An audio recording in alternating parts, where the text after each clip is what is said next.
What's happening, everybody? It's Grand Prix GP02 here, coming to you just outside the city limits of downtown Houston, Texas. In fact, that's the skyline of the city just over my left shoulder here. But we're not here to admire the beautiful views. Instead, we are here once again with my 2017 Hyundai Elantra Sport.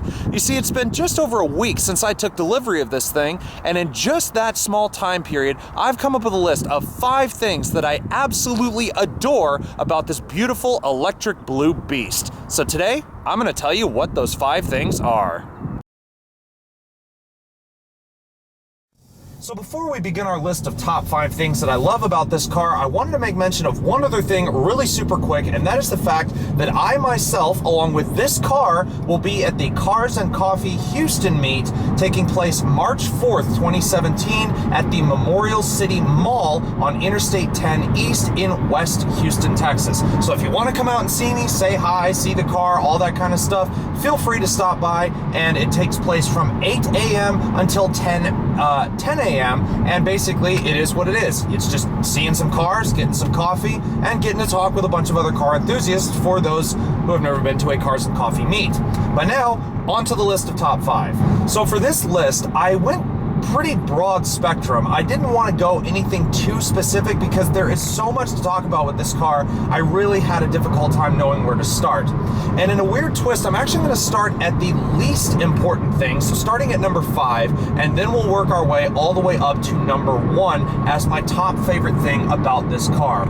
Now, number 5 on the list goes to the exhaust, because even though this car does not have a tuned exhaust, it still sounds very, very good.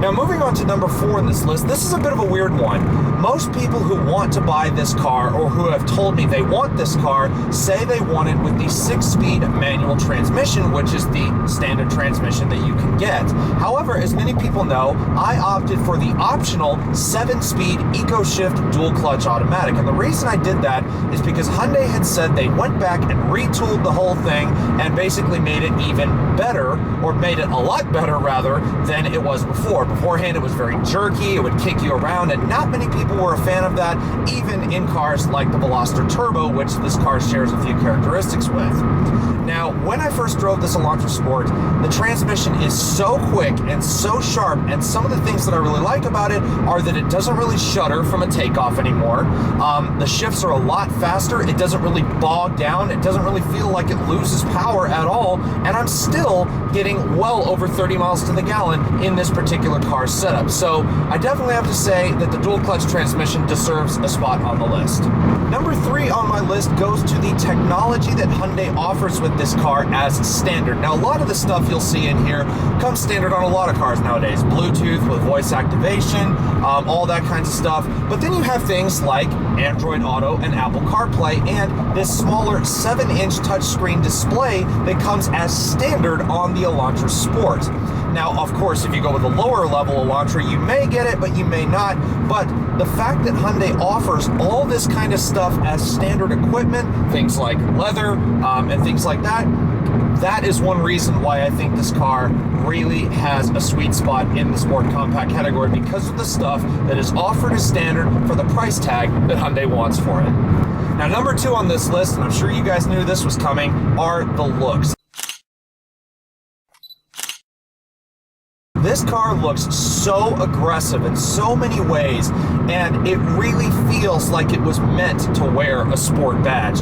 If you looked at any of the other Elantras and maybe they had just thrown a subtle chin spoiler on it or something like that, I guarantee you that most people would say that that version of an Elantra Sport would not be deserving of the Sport badge. However, this car, with the standard high-intensity discharge headlights, that aggressive front fascia, the side skirts, the rear diffuser, and maybe even an optional little spoiler, which this one doesn't have, and then, you know, even moving on to the interior, the D-cut steering wheel with these big perforated leather grips, you know, a 10 and 2, the paddle shifters, all that kind of stuff. Every little detail inside and out makes this car feel a lot sportier than it probably would be, you know, in most people's minds. And number one on this list goes to the engine up front, the 1.6 liter turbocharged and direct injected 4-cylinder engine. And the reason I put this at the top of this list is because it absolutely astonishes me how a car company can take an engine that is only 1,600 cc's in size and crank 201 horsepower out of it and 195 pound-feet of torque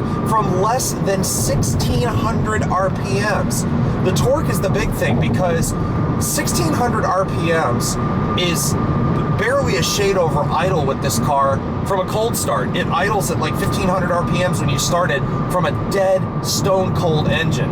And so the fact is that from the moment you put your foot on the gas, this little car will take off. And it doesn't matter whether you have it with the manual or you have it with the automatic, this car still has so much to offer in terms of its power and in terms of its performance, and it's all thanks to that engine up front.